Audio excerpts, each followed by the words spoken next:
I've been a fan of Joe Hill's ever since I read the first issue of Lock and Key, Yes. which incidentally I heartily recommend you check out. So I was pretty excited when I saw his name on the front cover of The Cape. Now, just quickly, nothing to do with the short-lived and ill-conceived TV show. Completely Nothing different, a little bit at of all. a partition there.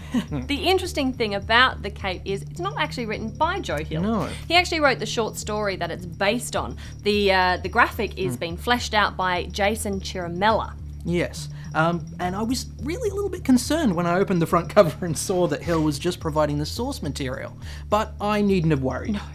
I think it's very important, though, to point this out from the start, that this is a very hard read. Yeah, it's not easy. This is quite a grim story. It is. It kind of put me in mind of movies like The Player, where you see the story all the way through the eyes of the protagonist, who is a person you can't trust. Right. In the graphic, it's Eric, who is a unemployed 20-something who still lives in his mother's basement and really has no plans for the future at all. Yeah, as it turns out, not the best person to give a magic cape that gives you superpowers. No, really not. No, and like pretty much every superpower story, especially origin stories, this one, there's a defining incident Yes. In Eric's youth. When he's a child, he falls from a tree, ends up in the hospital, and this causes ongoing damage to his mind. It does.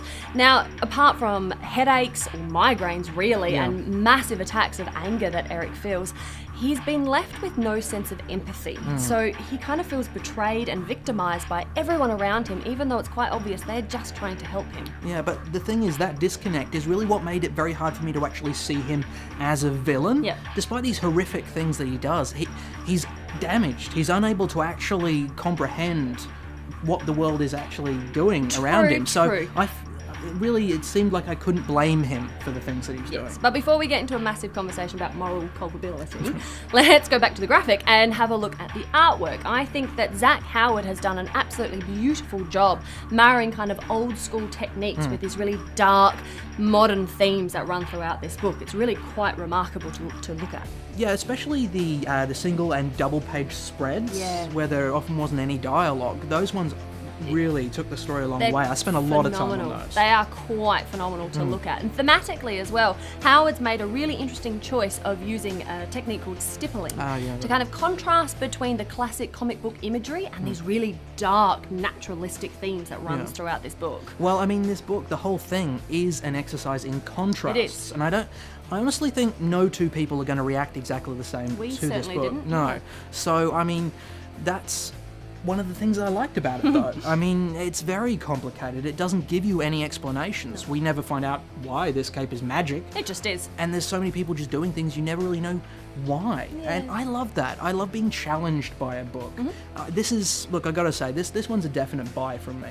I got a lot out of it. I will read it again, but I've got to say, word of warning, this is not going to be a story for everyone. Now, I am so glad that you said that because I'm actually going to give this one a borrow.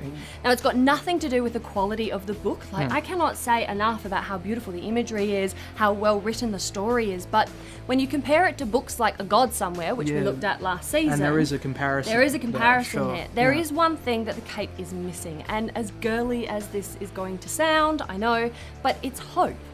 The Cape is a hopeless book. There is no light at the end of the tunnel for Eric here. You know pretty much that it's all going to be fairly grim and dark. It affected me in such a way that I can't in good conscience tell everybody to go and buy this. I think if you've got the strength, and it's definitely worthwhile looking at, but ultimately it's going to be a borrow from me. Okay, well, I can see what you're saying. I can. I mean, although if there is anything missing, I don't think it's due to a deficiency in the not story at all, not at all. or a fault in the structure. I No. think this book says exactly what it means to say. That's right. But that's not going to be something everybody wants to hear. No, it's grim.